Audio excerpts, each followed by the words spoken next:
12 मगध राज्य का उत्कर्ष। मगध के सबसे प्राचीन वंश के संस्थापक बृहद्रथ था। इसकी राजधानी गिरिब्रज राजगृह थी। जरासंध बृहद्रथ का पुत्र था। हर्यक वंश के संस्थापक बिंबिसार मगध की गद्दी पर 544 ईसा पूर्व बौद्ध ग्रंथों के अनुसार में बैठा था। वो बौद्ध धर्मों का अनुयायी था।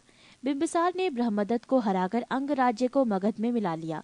बिंबिसार ने राजगृह का निर्माण कर उसे अपनी राजधानी बनाया।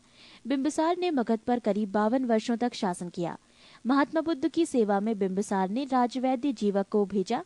अवंती के राजा प्रद्योत जब पांडु रोग से ग्रसित थे, उस समय भी बिंबिसार ने जीवक को उनकी सेवा सुश्रूषा के लिए भेजा था। बिंबिसार ने वैवाहिक संबंध स्थापित कर अपने साम्राज्य का विस्तार किया। इसने कौशल नरेश प्रसेनजित की बहन महाकौशला से, वैशाली के चेटक की पुत्री चेलना से तथा मद्र देश आधुनिक पंजाब की राजकुमारी क्षेमा से शादी की। बिंबिसार की हत्या उसके पुत्र अजातशत्रु ने कर दी और वो 493 ईसा पूर्व में मगध की गद्दी पर बैठा। अजातशत्रु का उपनाम कुर्णिक था। अजातशत्रु ने 32 वर्षों तक मगध पर शासन किया। अजातशत्रु प्रारंभ में जैन धर्म का अनुयायी था।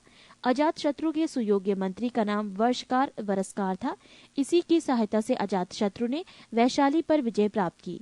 अजातशत्रु की हत्या उसके पुत्र उदयन ने 461 ईसा पूर्व में कर दी और वह मगध की गद्दी पर बैठा। उदयन ने पाटलिग्राम की स्थापना की।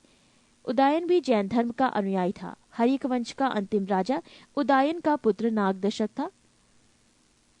नागदशक को उसके अमात्य शिशुनाग ने 412 ईस्वी में अपदस्थ करके मगध पर शिशुनाग वंश की स्थापना की। शिशुनाग ने अपनी राजधानी पाटलिपुत्र से हटाकर वैशाली में स्थापित की।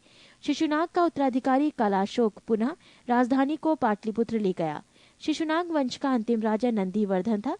नंद वंश का संस्थापक महापदम नंद था। नंद वंश का अंतिम शासक घनानंद था। ये सिकंदर का समकालीन था। इसे चंद्रगुप्त मौर्य ने युद्ध में पराजित किया और मगध पर एक नए वंश मौर्य वंश की स्थापना की।